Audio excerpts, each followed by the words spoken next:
So what A category were you? Triple at one point. Triple A. And explain to the listener what a triple A actually means. What did you originally get convicted for? Oh, straight in, eh? So I was arrested for contract killing. For 16 years I was kept in a high security estate. Belmarsh, Frankland, Long Larton, Wood Hill. What's the worst thing you've seen in prison over the years?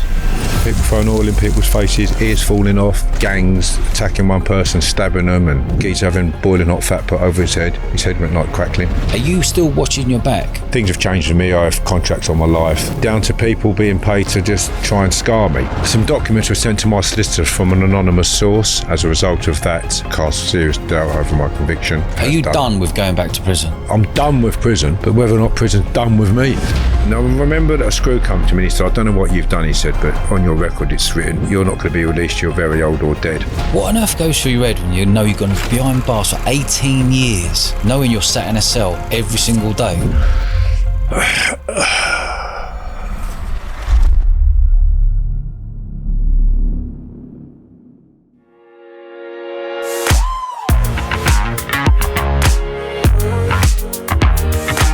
Kev, welcome to the show, mate.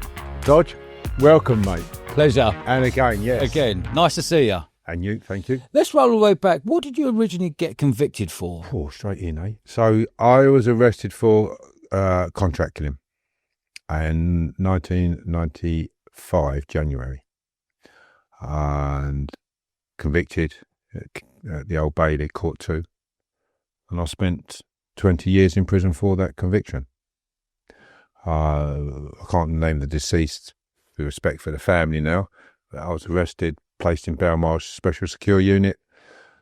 I had 2 trials, found guilty in a 10-2 majority. The second trial, which is quite a feat, really, when you've got helicopters above you, escort taking you to court. You've got armed police guarding you,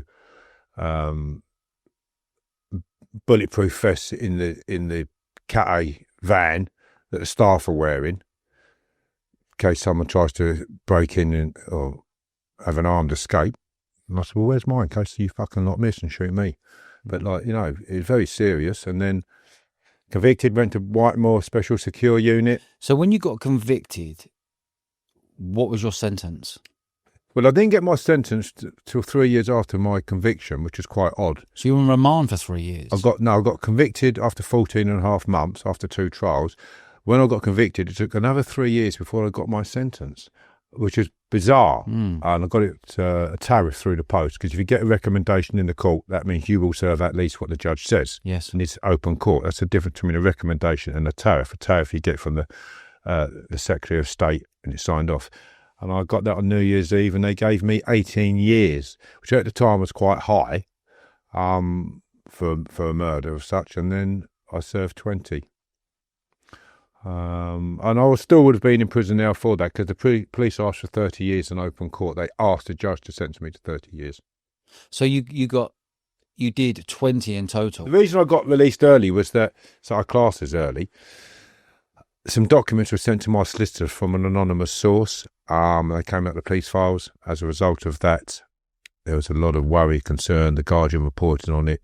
Mysterious files come to light, cast serious doubt over my conviction, and I was catapulted through the system and chucked out the gates at a great pace of knots. Can you name all the prisons that you've been to over those 20-year period? Oh, bloody hell. I was kept majority in the all the time. For 16 years, I was kept in a high security estate. So you're looking at Whitemore Special Secure Unit, prison within a prison.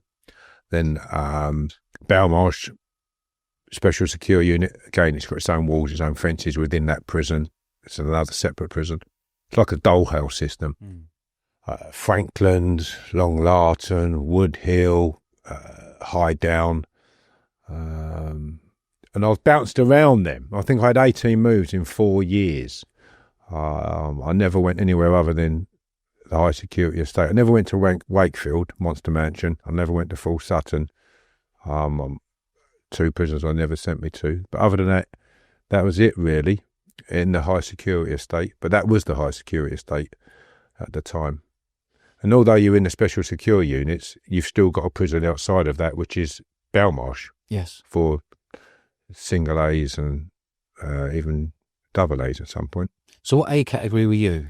triple at one point. Triple A. And explain to the listener what a triple A actually means. Are you walking around with a different clothing on? Are you walking around with being chained? Different set of rules. So you have a high risk, which is double A, and you're held in a special secure unit, and then permanently closed visits. You're not allowed to come into contact with other inmates unless they're of that grade. There was only 7 of us at that time, and they were convicted IRA on remand from the escape out of Whitemore Special Security Unit, an armed escape they had. They then got sent to Belmarsh Special Security Unit on remand pending the escape charges. Yeah. I was on remand. They were convicted remand. Yeah. I was on remand for the contract killing, and they made me triple A. I was the only man in the country at that time, triple category A, whilst on remand facing a trial. So I'd meet my solicitor and barrister through a screen, which is bizarre, really. I mean, and Michael Howard at that time passed a law to bug my legal visits. Yeah, and he said it wouldn't have an impact on your trial. But how can you be listening to someone's legal visits? It's not right. Stuff like that, really. And you're checked every 20 minutes in your cell. Everywhere you moved, you've got a helicopter above the armed escort. So it's quite intense. Everything goes through the Secretary of State and the prison director, and nothing goes in relation to you unless it goes through them. Do you know who killed? I wasn't there, but I can certainly say that the evidence says it wasn't me, and that in my book, Fitted Up and Fighting Back, it eloquently sets that out in that I've just submitted my application again to the Criminal Cases Review Commission. I met with a senior official, and they told me to submit my application with my book attached to it, and everything I say in my book will be investigated. Which for the viewers, Dodge, when I did my previous interview with you, and I think it's episode 91, we go into quite lengthy detail about my conviction there. However, it's nice now to know that my book, it's been out 4 years, has now is subject to a judicial consideration. Yes. So it's not just a bestseller in reading, it's the content in there is being considered for grounds of appeal for my application to the... So when you're grounds of appeal now, what does that look like? Are you appealing at the moment? The appeal system means you have to go through the Criminal Cases Review Commission once you've been convicted. So, yes, basically I am. They're now reconsidering my conviction based on everything they said in Fitted Up and Fighting Back. I hold it up so people can see it. Yeah, it's a fantastic book. There we go. It's a bestseller. And the UK's Mr. Shawshank. That's the one. So I think over the last few days alone, just from me, 60 copies. Yes, brilliant. So that is the judicial consideration in there. What are you hoping for? What's the best outcome for you personally as Kev Lane, knowing that you've spent 25, we'll talk about the recalls, but spent 25 years behind bars? What's your best outcome as we sit today, if you could wave a magic wand? Best outcome, conviction squashed. I can disappear out of this country and go and live a new life. Okay. Straight away, which I've always wanted to do. Come and go as I see fit. And not just seek permission to stay in a hotel, go and see my mum, basically wherever I go, and not have to wear one of these tags on my feet. Yeah, see? Okay, yeah. See that? So that tag is actually on my foot to protect me because of the false allegations that keep being made against me. So I've got a tag on there really to see where I'm going. People say, well, he's been here and he's done that. So, well, he hasn't actually. We know where he's been. Yeah, okay. It's a bit of an inconvenience, but it's protecting me. Yeah. And what false allegations have you had against you? Oh, God, I've been to people's houses, threatened them. Luckily, I had a tracker on the car at the time, and the police said, we know where you've been. I knew I had a tracker on the car. It was brand spanking new. I bought it from Mercedes, drove it at the showroom, and I went to Brooklyn. They said, there's a device in your car. I said, can you please leave it on there? Yeah. And the IRA boys told me that. He said, anything you find, leave on there for a reason, Kevin. And from that, it ended up protecting me. Yeah. So I was using the system to safeguard me.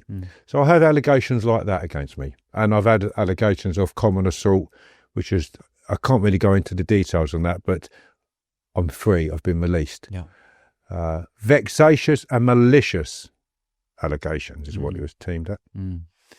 So what's your life been like since you've just come out of prison? For how long have you been out now for? Been out for 2 months. What's your life been like this past 2 months? Oh, God, I've been doing a lot on the horizontal shuffle. Making up for lost time. Here we go. It took a month for them to get the tag on me, for them to come and fit it. Busy. I mean, last month I had 2 days off where I wasn't here, there and everywhere else, interviews and stuff like that. And again, I'm picking where I want to go now and who I want to do. Yeah. Great, really, in some senses, but tiring. Nice to be free. Yeah. I'd rather be out here with them problems, not problems, but a hectic diary, than sitting in a cell looking at the ceilings. Yeah. I'm lucky to have the support and the interest in my case and myself. Very fortunate to all of the supporters and fans. Can you, if this comes to light and they squash it and say, you know what, it wasn't you who did that contract killing, can you get paid off at all? A miscarriage of justice is different to an unsafe conviction. Remember those two sayings, because that's what the terms are. Yeah. Even on miscarriage of justice now, there's been arguments in the criminal justice system courts that people have been found to be a miscarriage of justice aren't receiving compensation. Right, okay. So there's legal arguments there, and again, it's just been reconsidered again. So you can, but it depends. It's not guaranteed. When you got put in prison all those years ago, how angry were you knowing you're going, hold on a minute, I didn't do this. I've just been banged up for 20, I'm getting 20 years here. Really angry. I rebelled. I think I said like 18 moves here and there, back into the unit, out the unit, back in the unit, out the unit. Up until several years, the longest period I spent in one prison was, I think it was 9 months. Is that the longest? Yeah, 6 weeks, 4 months. Why?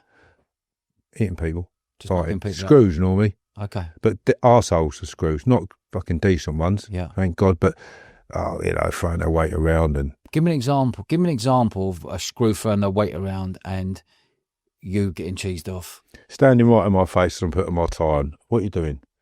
Watching you. Give us a break, Governor. I don't need this bollocks today. I'm going to court. All right. And I won't suffer it. That's all right. We like violence. Crash. Good night. I'll just bang him out. Done. Put him straight to sleep. Okay.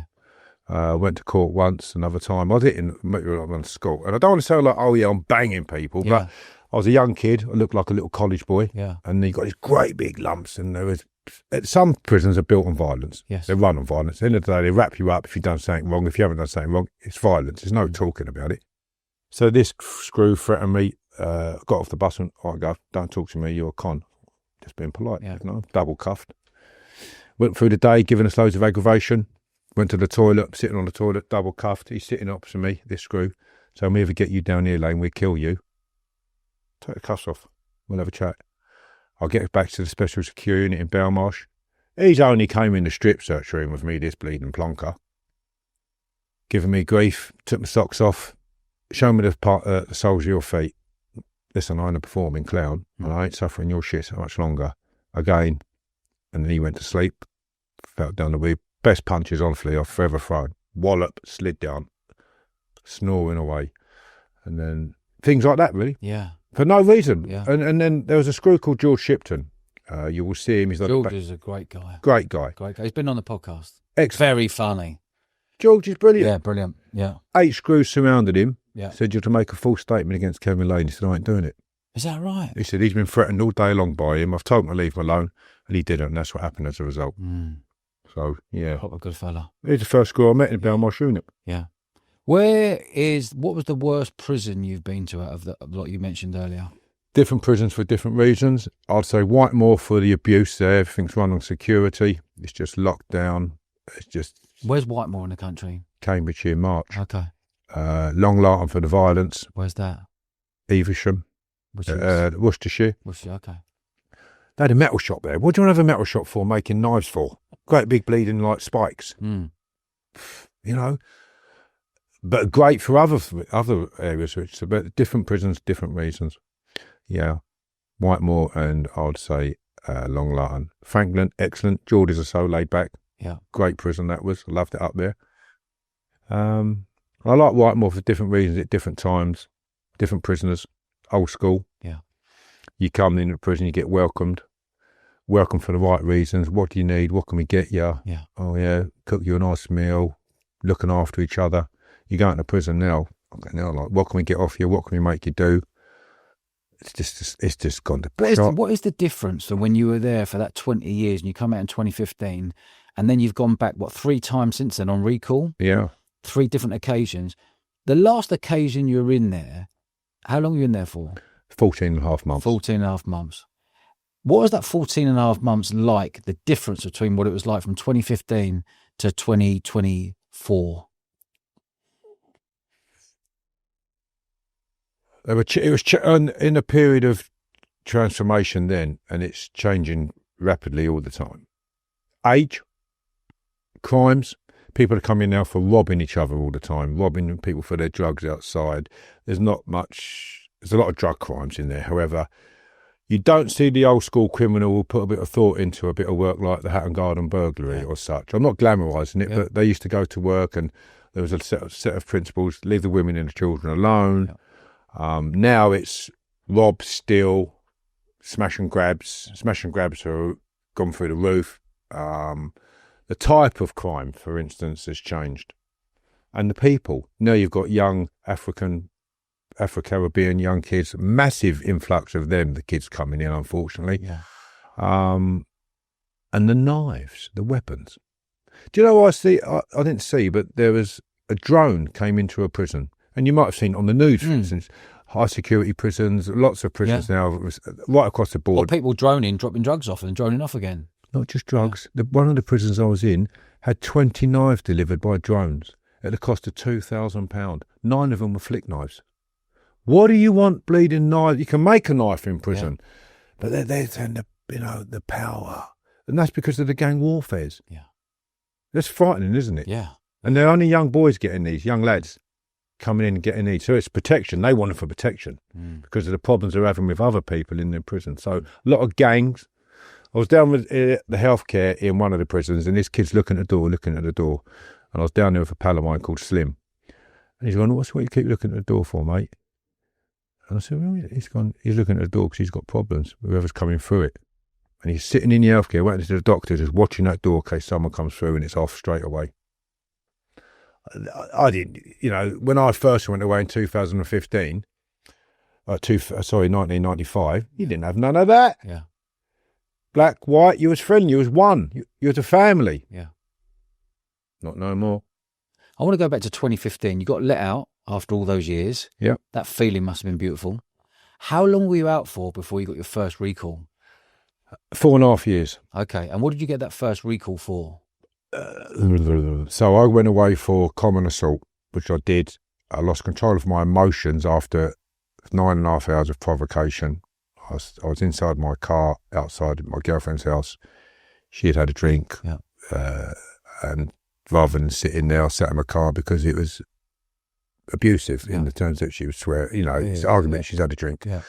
Through that, the car was smashed to bits by her whilst I'm sitting in it, scratched and kicked, ripped my number plates off. I've put her indoors a few times. Yeah. This is all on camera. I've got it on CD from the police evidence. Yeah. 6:30 the next morning, I find my keys in the freezer, a wallet and such, and I get them so I'm able to leave. Yeah. So I was going in the house when I thought she was asleep, get it, and then found them. And as I'm driving off, I see her again, walking in the high street, drunk. So I've reversed the car back up with no number plates on, smashed and scratched to bits. Nice new car. Nice Range Rover Sport autobiography, beautiful, fully loaded. Yeah. As I walked up to her, she's gone. I'm not going to say what happened. I don't want to send bad mouth for now, but I've grabbed her and went, oh, F off. And I threw her. Yeah. And as a result of that, I lost control of my emotions. The prison said, straight back to prison. 2-month sentence. I did 14 and a half months during COVID. So they pulled you in for a 2-monther, but they kept you in there for 14? Because of COVID. Course was shut. And couldn't get me back in. For parole boards weren't working or nothing. 14 and a half months during COVID. So you've done 20 years. You've been out for 4.5. Then you're back in for another 14 months. You didn't know how long that was going to last for. No. It's unknown. And the fact is, if I hadn't been a lifer, I wouldn't have gone to prison. Yeah. But because I'm a lifer, you've got to be in control of your emotions. Yeah. Not the fact that you're sitting in a car where your car's getting smashed up. Yeah. You've had to put this person back indoors on a number of occasions just by putting your arms around her, carrying her in, holding the door shut, getting back in your car. Yeah. And that was clearly visible on the evidence. But as a lifer, forget all of that. You lost control of your emotions. You threw her. She could have landed it on her head, broke her neck, banged her head, whatever. Yeah. Go to prison. Straight back in. Get back and do some courses. Jesus. So you did 14 months then. Yeah. How long were you out for the next time? Before you 6 weeks. 6 Recalled again for falsely reporting. The number of probation officers were reporting on me, and again, I've got to be careful because I've got sort of like gagging orders on me now. Okay. We say that the tag was reported that I was in areas that I wasn't. Yes. That took 4 months to release me. I had received compensation for that. I was out then 2.5 years, recalled again for some allegations that were made. I was recalled on... This is the third one. Third one. Yeah. My probation officer was aware of these allegations and there wasn't a problem. Yeah. I went to another area. The police took me into a police station and I was recalled on a Saturday evening by another probation officer. Doesn't know anything about me based on common assault. And I spent 14.5 months in for that one. And released again. Telling you, one of the hardest pieces of time I've ever done. What, the last 14 months? The recalls. Was it? You're sitting there thinking, what is going on here? Yeah. Because I'm a lifer, you got to go in there. I'm hoping the system's going to change now, where you go back in front of a stipendiary or a panel of judges. I believe it. Are you done with going back to prison? Cool. Okay, no more. I don't go places where I think there might be trouble. Yeah. I avoid certain places. People who contact me now, I say, if you're in prison, don't contact me. Yeah. I'm not allowed to by my licence conditions. So I try to live a law-abiding life as best I can because I can trust myself. You can't trust other people. Others, yeah. So I'm done with prison. Yeah. But whether or not prison's done with me. Yeah. Well, let's hope so. Bleeding hope so, yeah. God, I'm not getting any younger. And they're shitholes. They're overstretched, with prisoners, underpopulated. Staff, they're facing a very difficult job because of the situations of what they're dealing with now. Not dealing with like when I first went away. There was a working relationship. If we weren't happy, we wouldn't bang up, none of us. We'd all stay together. Yeah. Now there's no unity in there and there's no negotiations. It's just... So now you've left, now you're out of prison now, you've got a tag on you. How long does that tag last for? This is a 6-month tag. So it's a 6-month tag. So they're clocking everywhere you are for 6 months. And what are the rules for you? Have you got to go back and check in at certain days and certain times? What are you allowed to do and what you're not allowed to do? I can go anywhere I want. But even though the tag tells me what I've got to do, I do a diary to say where I'm going to be, where I'm going to be staying, although this tells them that. Yeah. I'm not allowed to lay down on my back and put my legs up like that or like that.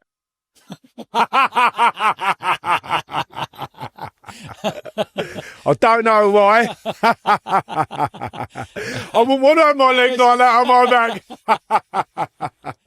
back. So no, I can pretty much do what I want. I just have to get permission, and although the tag tells them, I would notify them. Yeah. So. And what's that feeling like being restricted like that? Are you allowed to travel abroad? I have been abroad many times for work, but not for holidays. Yeah. I was just about to start being allowed to do that when I got recalled this last time. And I've been told I've got to wait a little while before I can go back to work abroad again. And I get lots of inquiries for work abroad, and there's genuine inquiries. I video and photograph where I am when I'm at various places and who I'm with. So it's not as if it's like a get-up. And I actually enjoy it. It's almost like a holiday, even though it's a working holiday. Busman's holiday. Tell me about the clip that went viral a couple of weeks ago with Fosh, with your Hooch drink. And you got one here, right? Cheeky little bouquet. So, Max Fosh, YouTuber, he came to me and said, I want you to make some hooch, show me how to make it. So I went to his apartment, showed him how to make it. But it didn't work out quite right for him. So they came back and said, we need some of your stuff that you've got here now that you've made.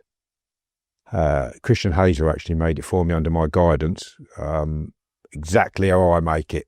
Exactly. and I couldn't make it any better. So this is the drink you make in prison. Yeah, not Alcoholic strained drink. through a sock though. What is so? How would you make it? So I can't want to give those. So Demerara sugar I used to use because it didn't have bleaching agent in it, and pure juices. So that's a cherry brandy. Yeah. I'd make it with pear, orange. I made grapefruit ones. I made a champagne one. So this one here is 18.5%. Max Fosh put he put the orange juice one in front of Tom Gilby, Hannah Cosby, and Jessica, someone from a breakfast TV show. Yeah. They slucked it in and mixed 5 other wines that I bought off the shelf.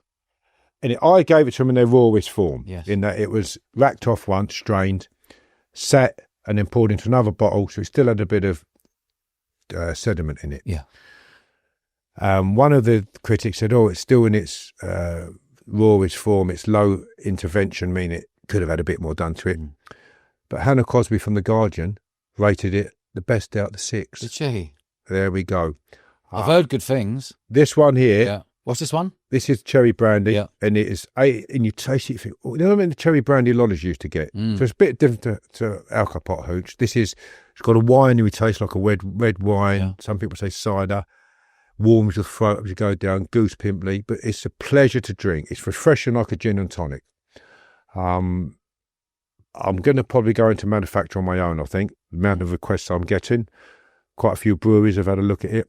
I went to see Windsor and Eton Brewery the other day, sat down with John, and he's tested it, going to put it down, come straight back up with it again, gone like that, put it down, picked the other one up. I said, Kevin, if I didn't have a busy day today, I'll be down in it and going on and drinking both of those bottles. Yeah. That's the response I'm getting, and it's not just from one, or I don't like that. Really, across the board. I had a wine taster come to my house about 2 months ago. No, not even that. 5 weeks ago. He arrived at 3 o'clock. He left at 9 o'clock that night, legless. And he came to test my drink, and he took 2 bottles with him. Yeah. I had a producer from White City come and pick up 6 bottles the other week. So it's the best effing drink I've had in months. That's what I'm getting. looking forward to trying it, giving it a go. So that's Max Fosh. What brand have you called it? I'm going to call it Cheeky Chappies, Cheeky Ladies. Yeah. And it's going to be in a Bugsy Malone brand where you see the old school suits and my name is Tallulah. Yeah. So everyone wants to be a bit cheeky, don't they? Yeah. Cheeky lady, cheeky chappy.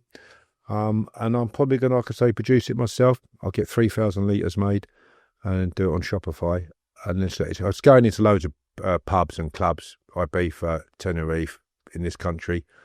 I was waiting to strike a deal with a brewery, but it's a little bit slow. They don't act as quick as I want to act. Do you think the breweries would be put off at all by your reputation, even though you've got an amazing drink with an amazing brand, or do you think that will be okay with your reputation? I'm a brand, aren't I, now? Yeah. That's my point. Would a brewery go, do you know what? Yeah, we'll back this 100%. Or would you be happy for them to take your ingredients to make this perfect drink and let them have it? I wouldn't mind, but the fact is I'm the brand. Yes. The hooch comes from me being brewing in prison for years. I'm known for it. I used to have parties, and people would invite people to my parties. Yeah. I don't think it'd be a very good business move not to have me as the brand moving it. I mean, Max Fosh, he's had 2 million views. Yeah, amazing. 2 million. On my platform alone, just from the clips I've shown. Yeah. Millions of views. Yeah.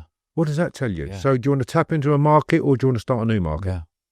I think it's a huge opportunity. I'm looking forward to trialing that one. What's the one he was trying the other day? He was trying it was orange, and he was like, mate, it tastes like champagne. That was it. Was that the one, was it? Yeah. Yeah, and it pops like champagne. And that bottle there, it would pop. Where did you get the idea from? Well, I went away and I had Marmite alcohol in Reading prison. I was doing a remand time for a kidnapping years ago. And then...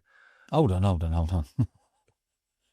You were doing time for kidnapping. Tell me about the kidnapping. I got remanded for kidnapping. I did a restorative justice with Will, and I've done some podcasts with him. I kidnapped a kid who was meant to have threatened a girl and a baby with a knife and said, I'll cut the baby. So I took him away and kidnapped him. It wasn't him, it was his fellow he was working with. However, he was put forward as the person that did that. So it was a wrong kidnapping. It was the wrong bloke, was it? Wrong bloke in terms of who actually did it, but even the police thought he had done it, and he was put forward as doing it by people in the area and his work colleagues. As a ruse, really. It was just a bum steer. Yeah. So, yeah, the wrong person. So tell me, when you're going and kidnap someone, what did you do that day? I waited for him at his work premises, kept people at the premises in there until he turned up. When he turned up, I took him away. Did some terrible things to him at that time. And it wasn't that you had to get in a mental state for that. I just see him as a knife and a baby and a girl. And then he spent a week in hospital. I don't think he even knew his name for about the first 5 days. And they found a phone number in a fag packet that had been wrapped up. And then they found that number, and it came about that it was his family said, yeah, he's been missing. He was in hospital. Yeah. So it was terrible. Through that, though, there came restorative justice, which I thoroughly recommend that everyone does if they can do it in the situations right. More powerful than a nodding dog doing a course. When you've got sitting in front of someone, when you listen to the trauma of what you've done to that person, how it changed their lives. Very powerful. It changes you as a person, and if it doesn't, then there's maybe something wrong with you, or at the time of that, you ain't in the right place to do it. So you've sat in front of him post his traumatic experience, and he's read out exactly what went on. God, it was like reliving it for him. Terrible. Did you completely lose your head, or was this all calculated and under control with you? Yeah, I think I got angry at times. In that, I just kept thinking, "You've put a knife to a baby." Yeah, and it actually wasn't a baby. It was the lady's. She was pregnant. She put it to her belly, and again, I thought that was terrible. So it was more a case of that. How dare you do that? Is he still about today? Yeah, I see him. You've seen him, have you? Yeah, I see him. He messages me. I message him. I go to where he lives. I met him a little while ago. We had a pint. Yeah, I see him. We've become friends. Okay. Fair play to him if he's let that go emotionally and gone, you know what it was. He don't stop ripping the arse out of me. Yeah. How things have changed in terms of, like, we have a laugh. Yeah. And he actually says he can understand why I done it. Oh, he said that? Has he admitted that, has he? Yeah, he's done it on camera, and he says, well, I understand why he did it. He just got the wrong person. And I was the person that was put up for it by everybody in the area. So, wrong person in terms of that, but he can understand it. Yeah, it's a massive transformation. He's an ambassador for Restorative Justice and another other charity he does. So some good's come from something so terrible that I did. How long was that ordeal for him? Oh God, I had him for a while. Picked him up early in the evening in Reading, drove him to Derek's area. Kept him for a while to make sure. I took some addresses off of him to make sure that he realised that I had connections to go and sort if things didn't go right, or if he did something he shouldn't have done. Then drove him to London in the canal. You're talking a good 4 hours, I suppose, to be in someone's custody. How did he get found? Bobbing about in a canal. He pulled himself out, and someone see him. Something to do with walking their dog, and then his legs were fractured and things. So, it was. I think it was a house nearby. In the end, he ended up going into, and the police were called. He was soaking wet, obviously, from the canal. I threw him in the canal just to say, well, that'll wake you up, that'll shock you, the cold water, and you've got to get home to Reading and all. It wasn't done for the sense of trying to kill him. Yeah, it's more inconvenience, and no one wants to be soaking wet thrown in a canal. At that time, I wasn't really thinking for the consequences of what I'd done, in that I'd thrown him in and he could have drowned. Yeah. How long was it before the old Bill came knocking on your door? Oh, cut him up 6 weeks. One of the fellas that who was involved in it. And it came about because he had £200,000 worth of equipment stole. This gentleman did, who's a company that I was connected to. They went to the police didn't have enough evidence. The fellas that had nicked it then come to the offices, shut the doors, trying to get in. The girl that had informed them, that's why she was threatened, because she said they're nicking all your kit. Right. And then that's when they came to me and said, look, they're banging on the doors, they've tried to get in, we've been to the police, they've been back again. Can you come and sort it out? I went, yeah, I'll sort it out. Did you get paid for that job? No. I've never been paid. For anything, no. It's always been like, they've done what? Yeah. What principle? Yeah, I'll sort that out. Yeah. But that comes from me being a child, and when my brother had problems young kid. Yeah. So is it animalistic or is it nature and nurture? Same horse, different jockey, I suppose. Is it because you're a psychopath, or is it a life you've lived? Nature and nurture. But animalistic means that, in terms of, I walked around the corner of an infant, so I was in the infants, and my brother was having some problems with his mates, and they were 2 years older than me. They were bullying my brother. He had to wear a crash helmet to school because he had plates in his head, so he got run over. And I just set about 2 of them. Yeah, okay. I was 2 years younger, and I was in the infants. Yeah. But that's animalistic. You're protecting the people you love. Yeah. You go into prison, they see it as you've got problems. Well, no, actually, I'm just doing what's natural. So then it comes from, it's a handout. If you look at Ella McChrystal, she's a psychotherapist, and she says to me, Kevin, it comes from your parents and your grandparents. Yeah, absolutely. It's in your genes. You are your parents. You're a parent. Yeah. And you're also, if they've got a protective nature about them, and you care about people, you will have it. And that's your nature. You're protective. Not that you're doing it because you thrive on it. It's in your nature. And then because you're getting the happy hormone from doing something that's good in terms of protecting your brother, and then people see you as a protective factor, you will be tuned into more to that and go forward thinking it's right because it's in part of your nature, but also maybe because you've been made to feel good for doing something bad, but people deem it as good because it's... Do you understand what I mean there? Yeah. So it's a very tricky edge. Have you ever been tested for psychopaths being a psychopath? Yeah. Whereabouts? Only in prisons by the psychologists. Yeah. All right. What came out the other end? Shit. Said nothing wrong with him. Yeah. You get a psychologist turn around in prison and say bad. Yeah. You get a psychologist outside who's fighting for your release, you'll say you're good. Yeah, okay. That is what you're dealing with. Yeah. I went and had therapy for 2 years when I came home from prison, and I didn't tell the therapist, a well-respected therapist in this country, and I paid for it private out of my own money. Yeah. He said to me, I'd never known you'd been in prison if you hadn't told me, Kevin. Yeah. He said, honestly, I can't believe it. But from that, I like to have the therapy, but I believe it's really good to sit and discuss things that are going on in your head. And what I was quite amazed with is how it can come back and you can look at something in a different perspective. You're heavily entrenched with your views or your thoughts. And so I like therapy. I bet you do. Let's go on to Ella McChrystal. Did you enjoy that therapy? When you got a pretty girl sitting opposite you, who's very clever, sitting there in denim hot pants and stockings and a right salt, I got, it's a good interview anyway. But she's the one that told me about the animalistic stuff, so I've thoroughly enjoyed the interview with her, and I'll do another one. I think because it was good learning for me. Yeah, Ella's a great girl. She tested that. She did a clip about it. What, the drink, the Hooch? The drink, yeah, she had it. So, yeah, I thoroughly enjoyed it. What did you get that feeling when you were, after you'd done that kidnapping, and you were, did you feel like you were on the run for 6 weeks, or were you just getting your head low? No. Kevin was normal? I've done it. That's it. Why did it take so long for them to come and give you the tug? By the time they got the names of their investigation, it took a little while, and they arrested some people, and then from arresting them, they then came to me. The fellow that had the gear nicked from his business, he's meant to have informed on someone, and then they meant to have done the same. Yeah. When the police took Will away, that's the gentleman I kidnapped, they said, you think that's bad, we can kill you and get rid of you. They kept him in the cells. Proper give it to him. Give him our time.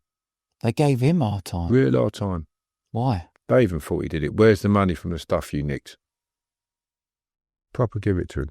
And Will says that on the podcast. Yeah. So who's the guy who you were meant to get then? Is that Will's mate? It's his work colleague. And they was part of a football gang. Yeah. As well. Which one? Reading. Yeah. I never got him, and I never went back afterwards because I didn't find out till years later it weren't him. Yeah. What did you get for that? I had a hung jury in the first jury, and then I went back again. The jury was out. The judge told me he's putting him into a hotel. You understand why I'm telling you this now. I was in Oxford Crown Court. It was baking like it is now, and the air conditioning was off, so it was very hot in there. Yeah. It was broken, the air conditioning. They came back in on a Friday, and then the judge put them into a hotel on a Thursday. So Friday they came back in. Some of the people still had the same clothes on. He told them he's putting them into a hotel again. They went back out. Half hour later, came back in. Asked the judge a couple of questions. Went out, come back in, and they said they made their decision. Guilty. Gone out, and come back in again. Very short period of time after. Told the judge they made the wrong decision. The judge said, "I've got to take your first answer." I said, "It's not a game show, Your Honour." Yeah. Honestly, I got 2 years for that. 4 sets of 2 to run concurrently. And he said, "I took the law into my own hands as a vigilante." Oh, what the judge did? The judge did, yeah. And I went straight to Reading prison for that, which was, again, that was my first time in prison. So that was that was before the contract came in? Yeah. Wow. I was put into prison on remand, into Reading prison, for 6 months, and got bail.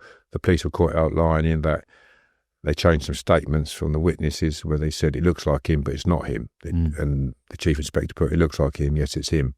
And one of the witnesses said, "I never said that." Yeah. So, again, I got bail from that then. My funny thing is with this, my best mate, Marcus Lemaire, he got nicked on it. And he's a right case. He went to private school, really well educated, but he's a rough diamond. He got bail because they questioned the identities. Anyway, when I was still in remand at this time, in the magistrate's court, like you had what's called a 6-1 committal. He's come walking through the door. He's got a black and white stripy T-shirt and a pair of white trousers like the old burglars. Remember that, right? Yeah. He got these white trousers on and his black and white trousers. And I burst out laughing because he don't dress like that, right? The next day he's coming dressed like Mr. T. He's got rings and everything, there's gold chains around here, bracelets, everything, leather jacket, all the rest of it. I'm crying again. The third day he coming dressed like a casual, his hair dressed push back. But everyone's looking at the door now for when he comes in, all right? And the judge says, "We can't say that Mr. Lemaire looks like the suspects." And he thanked him for keeping us entertained. But I remember I was crying with laughter when he come in thinking, "Oh my God." And he's sitting there like that old straight face, he's thinking, because the big sentence we was looking to get. Yeah. So he got not guilty. I was the only one sitting in the dock. What did you get? I got 2 years. You got 2, and you did what, a year? I did 14 and a half months. Okay.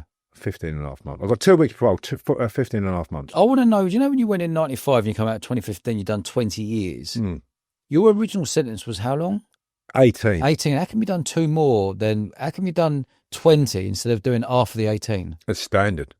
People go over their toes. Not many people go home on their toes. If you've got a recommendation, is that you will serve that sentence and then we will look to send you home. You don't go home on your recommendation. So if they give you an 18, were you thinking in your mind, well, I'll do 9 and I'm out? No, I thought I've got to do the 18. You have to serve every day that, as you said, you will serve to rehabilitate yourself. We can't release you into society in case you're still a danger. What on earth goes through your head when you know you're going to be behind bars for 18 years, knowing you're sat in a cell every single day? Will I make it out? What am I going to be like when I get out? What's society going to be like? Who's going to be around me? Who's going to have died and not been around me, be around anymore? Getting on with your life, starting again, because you start again. Yeah. You've had years to get to a point where you've got a house, you've got a home, you've got belonging, money, cash. Yeah. No, it all starts again. Unless you've been at it whilst you've been away, ducking and diving, which I weren't. I came home to what people gave me and a small amount of money that was left. Yeah. Over 20 years. I expected to do longer, and I remember that a screw come to me and he said, "I don't know what you've done," he said, "but on your record it's written, you're not going to be released, you're very old or dead." So I'm going home now. And that was as a result of when this paperwork came to light, and the prison director, Danny McAllister, was waiting outside my cell at that time. He said, "Kevin, I've just come to tell you I've put something in place in relation to a category A." I thought, bloody hell, I thought I was going back up the ladder, because they're saying you've manipulated getting police files from the police stations whilst they're in prison. That's a security breach. But no, they downgraded me and I was chucked out of the system. Great, I couldn't believe it. So how many years were you in as a Cat A? 16. As a Cat A? What's the difference? 10. What's the difference between high risk Cat A? What's below Cat A? Single A. Single A, and then B, C, D. B, C, yeah. What's the difference between a Cat A and a B Cat A is inside the prison? you're moved. How you're moved when you're moved, it's recorded on a book, Cat A book. So an officer will sign that book. You've been moved with a dog, an Alsatian outside. High risk, you've got to move cells every 2 weeks. Triple category, you're kept in the units, and you've got to move every 2 weeks. You're checked every 20 minutes when you're AAA, 24 hours a day. I was always looking over my shoulder because a member of staff come and check me. That's all through the night, all through the day, consistently. Again, your visits, who can visit you? Your visitors have got to be cleared by the police. What prisons you can go to, what prisons you can't. You're a danger to society, your access to guns and the means to people to break you out. So that's why they keep you in a prison, within a prison, Yeah. and how they move you. Your security searches is regularly, consistently. You get 2 major dedicated search teams every single month, and you will have to move cell, and they will pack your kit that you've got, and they will put that in a cell, and then you will go into that cell and unpack your kit, and in 2 weeks' time you'd have the same. For what reason? Security, in case you're up to something. Purely in case you're up to something. Plotting an escape. Have you ever thought about escaping? Yeah. Only once, because I knew it wouldn't be worth it to me in that I've got a family, say my kids are ill and they needed a transfusion or something to do with me, then I would have to be there. So I would never thought about escaping in terms of making a go of it. Mm. I did, however, see an escape route in a prison I was in once, and I thought, blimey, they've not noticed that. If I was an escapee, that's the way I would do it, and I never did. Right. And I was prepared to do every single day until I beat my case and went home the right way. So I could continue with my life, and that's what I've done. Mm. Have you seen some serious acts of violence with things that have been made by people from toothbrushes or da-da-da-da-da? What things have you seen? What sort of knives have you seen been made? A spike. Yeah, the spike. Well, explain me that. That was made in the Long Larton workshop. And that was going to be stuck through somebody. Someone was going to stab another inmate through it, right through. And what does that look like? Poor jagged teeth on it. Yeah. Handle wrapped up. Tape put around the handle. Bit of metal that would put around it for grip. The fella was going to stab someone. I took it off and put it in the bin. Mm. Pulled it out of his, down his leg. So I'm going to stab him, blah, blah, blah. I said, fuck's sake, give us it here. And what about showering and stuff? Is that the weak point where every time you have a shower, there's a weak point here? Keep your wits about you. Someone was in the showers in a prison, and it was videoed. It went. Some people put it out there, and this fella was asleep on the floor, and they were just rolling him over and slashing him whilst he was asleep, cutting his face up. Mm. Didn't have that problem when I first went away. Yeah, okay. It was such a different atmosphere. Now, yeah, you go to the shower, you watch who's coming through the door. People get attacked in the showers a lot now. Yeah, it's a different ball game. Go more like America. Yeah. What about female prison officers?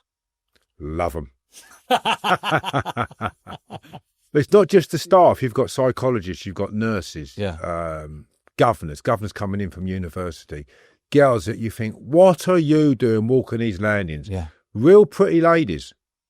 So they say women bring in a calming influence to the wing or the prison or the system. Well, it does. In many senses, men are they're horny little bastards, aren't they, in prison? They're starved of a love and affection, and the next thing you've got women walking around who are sexy and pretty. So it does deflect what people might be thinking of in terms of the anger and realm of each other. It brings a bit more love into the frame. Yeah. Prison women, again, if they do it right, they can be quite calming. Yeah. But you get the wrong woman, and it can be quite rude sometimes. I've seen some women, one woman in a certain prison, she'd had buckets of shit thrown over her 3 times.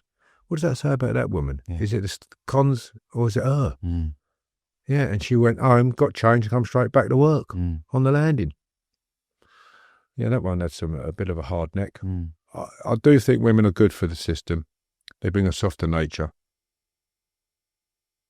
and I have seen some nice looking ones.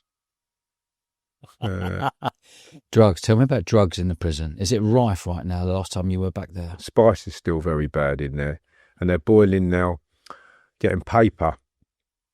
So you get cleaning chemicals, and what they're doing, they're boiling the cleaning chemicals over some paper, and then they're smoking the paper, bleach and stuff like that. I mean, Gordon Bennett. Oh my God! You got the spice, which is epidemic in the prison system now. There's a couple of 100+ deaths a year through the spice. What does spice look like? Well, it comes on paper now. Smoking it. It comes on paper. Okay. And what are they doing? They're taking it, they're smoking it? Smoking, they put it in their vapes and things like that.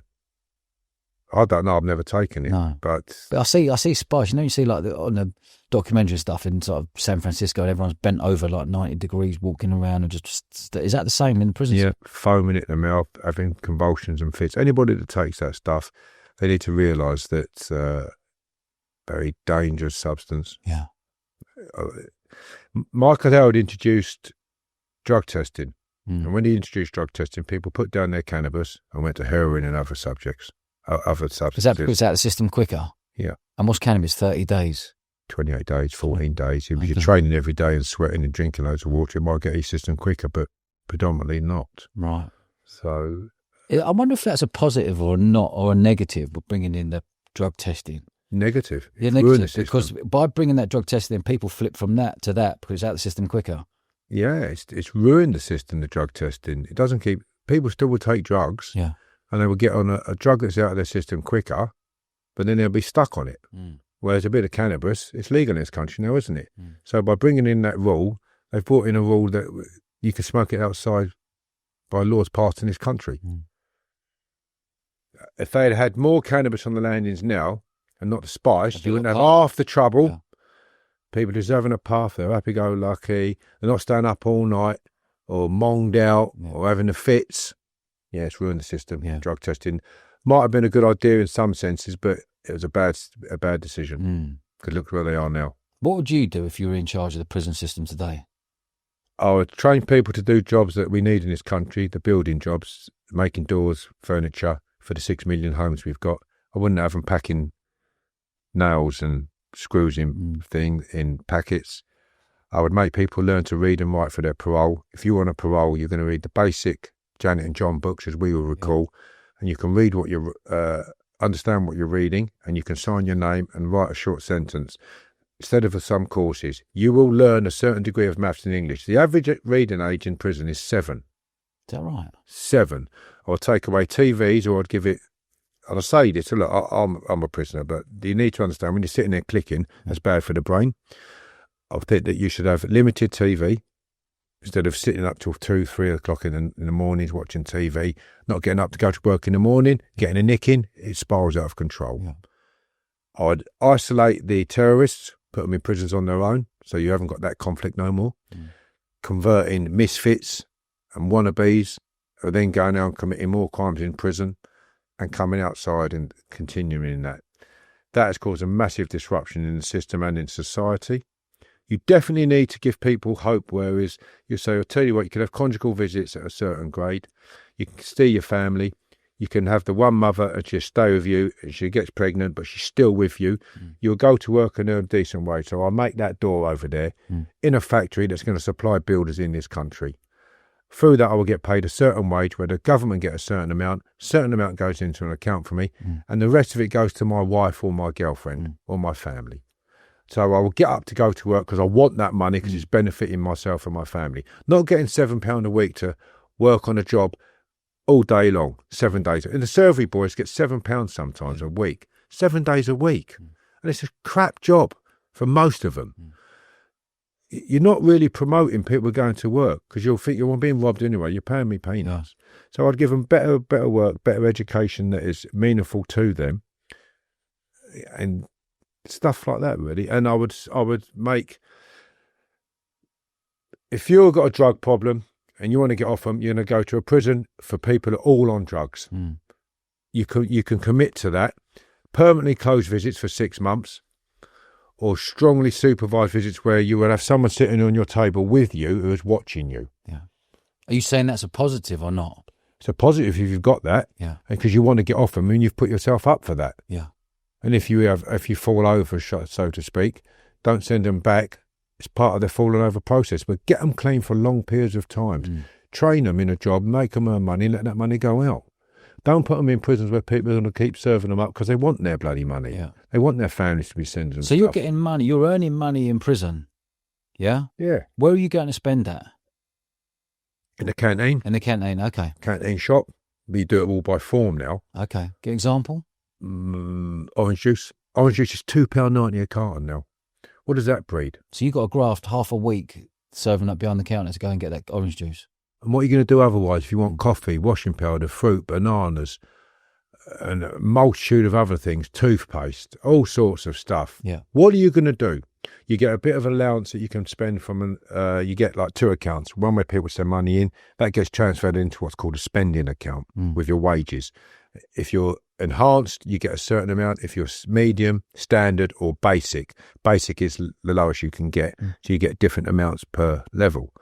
Again, that affects it. So if you've been dropped down to basic because you've told a screw to F off or you've been caught drinking or whatever. So they can do that, can they, as a punishment? Right, bring them down to basic. Yeah. Okay. Yeah, you go from enhanced to basic if you get caught off a phone, but that's not the reason. You haven't been found guilty yet. Yeah. And it's a drastic drop down. It's got to be in front of a governor. You get staff on the lands go basic straight away, and you go, hold on a minute. Right. Okay. And how long will they last for? 28 days, 2 months sometimes. And you're on basic wages. And then you've got to choose between putting money on the phone. Some prisons are allowed to put money on the phone from this account, but it all changes. Yeah. So that causes contrabanding. Yeah.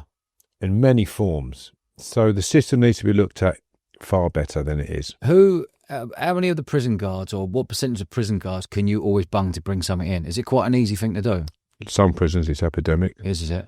And of course the prison service report on that. I've never done that. I've never had it. I've never done it. I've never had a mobile phone in prison. Never. Yeah. But it seems to be the case. The lower grade you go, I'm not going to get into that because I'm restricted. But look at the figures online. Yeah.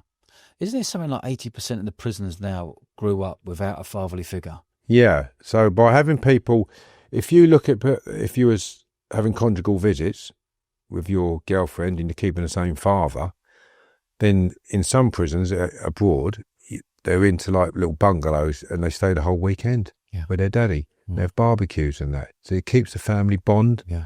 Daddy's still got a lot to say about what you're doing and what you're not doing. Yeah. You need that guidance. You need someone to look up to who's your hero. Yeah. Otherwise, who's your hero after that if you don't have your dad? Yeah. Right? Yeah. The local villain on the street. Yeah. Crime don't pay, but they think it does. Yeah. And that's not good. Do you think I'd love to know what your thoughts are on the percentage of people who go in for being active, come straight out and carry on again? Oh, bloody hell. You think they're straight back in. A lot of the kids, they're not out. I've seen people go out and they're back in the next day. Yeah, okay. How bad is that? Yeah. And why is that? It's because they've got to go out and get money, whereas Germany, Norway and all these other countries where they put money away for you, they go home. When I was away for the kidnapping, there was a fellow in there from Germany. He went home to £4,000 when he was in Germany. Yeah. He was working. That allowed him to get a flat, a car, and he had money in his pocket. We release people with 80-odd quid, put them on universal credits.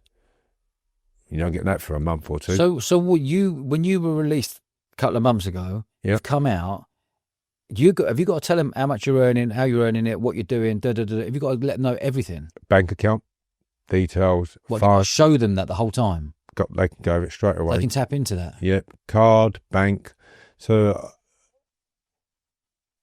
I had a call the other day from a solicitor going through the amounts of money going into my account. Where's that from? Where's that from? Where's that from? Who sent you that? Why did you send you that? No problem. I can account for all of it innocently.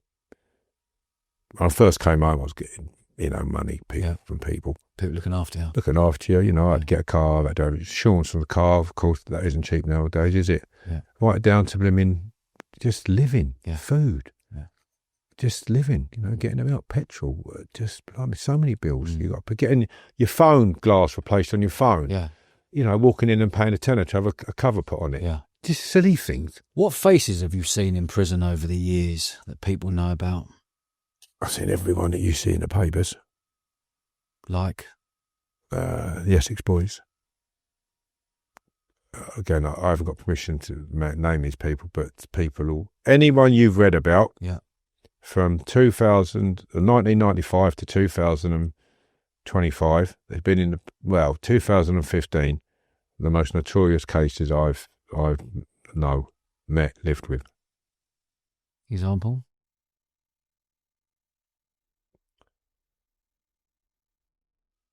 I'm not allowed to name prisoners. Okay. I'm not allowed to name Do prisoners. you name the cases, like you said, the Essex Boys or the Hatton Garden? Hatton Garden, the old boys that burgled the Diamond Centres. I was asked to go on that. Were you? I was asked to go on it to break in to get the boxes open because I was obviously pretty fit and strong at the time. And I said, no, I'm going.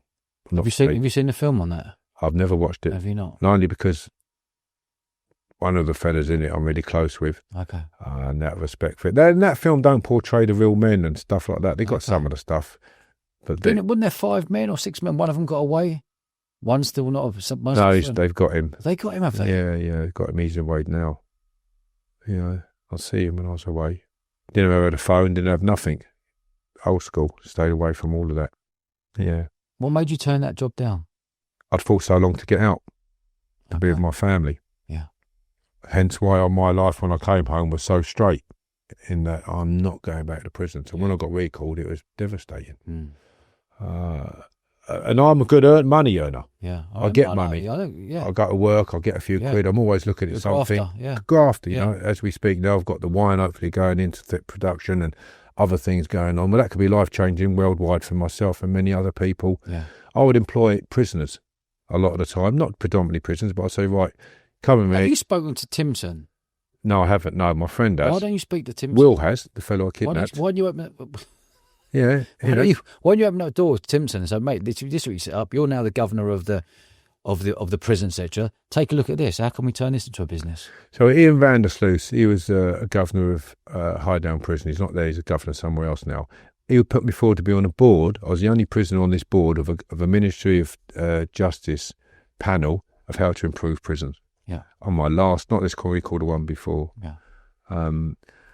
I've just been approached by Trailblazer. It's a charity going into prisons, universities and schools to give them a different direction, different lead. So I am doing it, but in other ways. Yeah, okay. Timson, maybe somewhere I'll go into, but at the minute, I've got other avenues where I'm doing. I've been in Elstoke prison a little while ago. I went and did a podcast with them. Yeah. Talking about prisons and how they should be run and shouldn't. When you're in prison and someone's a terrorist, someone is killed, is a killer. Is there certain codes in prison that if you know someone's killed kids or done something failure, is that straight away? Are people are on them? Or are they kept separate from everyone? Not no more. Integration is a big thing in prison now. It's all due to a cost. So you would have a job of going on to, you'll be a peer member, you'll be going on to other wings, every wing, to ask them about whatever it is you've got to see them about, rather than having staff doing it. And then what happens is, say they're coming in and you're meeting somebody, you don't know what he's in for, but you like his personality. Next thing you know, he's done this, he's done that, but you like that person. That's a bit hard to get. I would never do that job, but cons are doing that job. And what it does in its integration, allowing you to meet people. They've got a wing that I was on called Community. It's a community spur. I lived on this spur, and that was very difficult. There were child killers on there, piss. I also got chased off of it. When I moved on to that spur, I wasn't told that. Yeah, okay. I was told it's a new experimental wing, and there was a fellow on there that was involved in doing some atrocious things that I knew of. Yeah, and I thought, my God, what's going on here? Why? I want to know why. This baffles me. Why in prisons someone gets done for being a paedophile and they're out in 2 years? Someone gets caught with a load of gear and gets 15 years. And I get it, they're both wrong. I'm not, but why is that such a small sentence when you're dealing with children? That for me, it baffles a lot of people, doesn't it? Yeah. In Canada, the sentences are reversed. So if you're an armed robber, you get less than a paedophile. Pretty much. Yeah. Over here, they have upped the sentences over here now for paedophilia, but you can get caught with 200 images of children and walk away. Yeah. really, you should be going to prison. Yeah. Well, look No at doubt. Hugh Edwards, who's the BBC. There we go. He's caught with all that. What did he get? He got nothing. Look at domestic violence. Just to hear me on this, he got nothing. He got a suspended sentence. Yeah, he got nothing. And there's loads of them going like that. Like, how on earth does an adult want to be putting all that on your, like... They should be put in 20 years. prison straight away. 100%. Get in there. See you later. And not let out the reading door. Yeah. Why is it that we're releasing these people into society to destroy innocents' lives? Children who are innocent, and they don't see no evil until people like that get hold of them. Have you heard of a woman called Maggie Oliver? Yeah, they've got 3 years, didn't she? No. Maggie Oliver's got a Maggie Oliver Foundation. She's the one who's really open for the last 15 years working on the grooming gangs up north. Right. She's a wonderful woman. She's been on. Like, all this going on up north, why is it all covered up? Why is everything in our country covered up when it's anything to do with kids under the age of 18 or 16? I'd love to know. I don't know. I just can't get my head around it. It's such a common sense thing to open up and go, bang, Nick, you 20 years, you 20 years, you 20 years. How dare you do that? You're talking about kids. That's what winds me up. Would you say that there's a lot of public school boys and girls that have been subject to that? Yeah. So then they've got become that. Historic difficulties. Yeah. Become that. Or in positions of power. Yes. I wouldn't know that, but it's certainly something that should be considered. Yeah. However, we are definitely going down the wrong path in this country with the sentencing laws. They should be banging them up, keeping them in, not releasing them at the great pace of knots that they do release them. And when they come out and change their name. They're allowed to change their name. Oh, it's disgraceful. Yeah, the copper in my case, corrupt policeman, Spackman his name was, he went up in front of the court when Panorama did the programme about my case called Last Chance for Justice, Mark Daly and Louise Shortier. The judge put a black order on it and he wasn't allowed to be named because he changed his life and got on with it. Yeah. And changed his life. Yeah. Unbelievable. What are your thoughts about blokes going into women's prisons?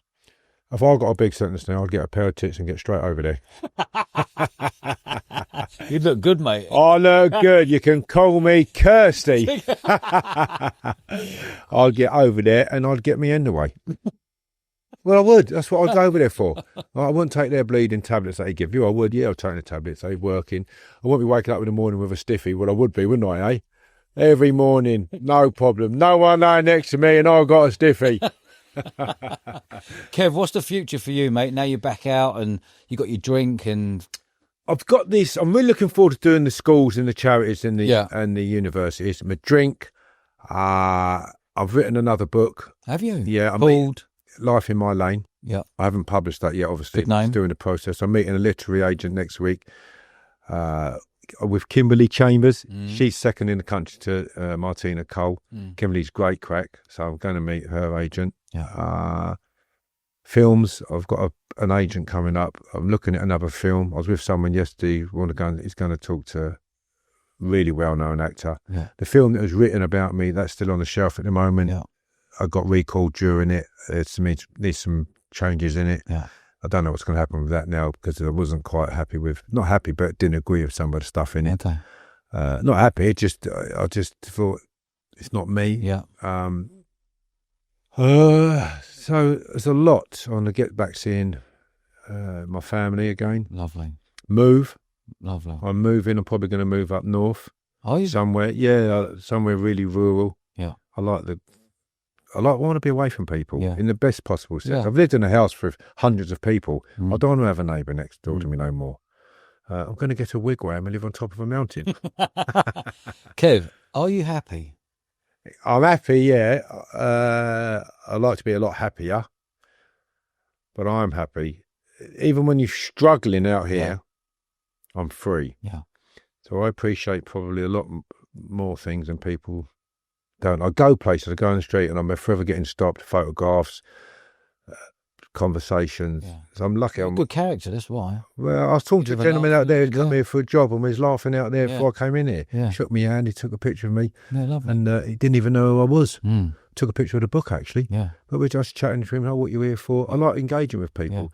So I'm going to try and live my life as happy as I can, one day at a time. don't offend people. I'm training a boxer at the minute, Archie Wickham. Yeah. He goes under Millis. He's got a bronze in the Nationals. I'm going to do a year with him, and then he's going to turn pro, hopefully. Lovely. So maybe a bit of boxing and whatever else. And what are you doing later tonight down in Bournemouth? I am going to go and meet a pal of mine. Called? Peter Pan. That's going to be quite robust. I think it will be, those photos you showed me. Oh, my God. He's a live wire. Quality. Kev, thoroughly enjoyed this, mate. Thank you very much, Dodge. Really enjoyed it. Brilliant. You're a good man. Yeah, and you. So it is. And you, Dodge. And listen, people out there, crime don't pay. It pays for some, but 99% of people go to prison for a long time. Go to work and enjoy your life and be free. Yeah, wicked. Good man. Thank you very much. Cheers, mate. Cheers. Thanks for watching, guys. If you'd like to see someone on the show, leave a comment below. And if you haven't already, do us a favour, show us a bit of love, press the subscribe button, and it allows us to grow the show even bigger and bigger each week. Nice one.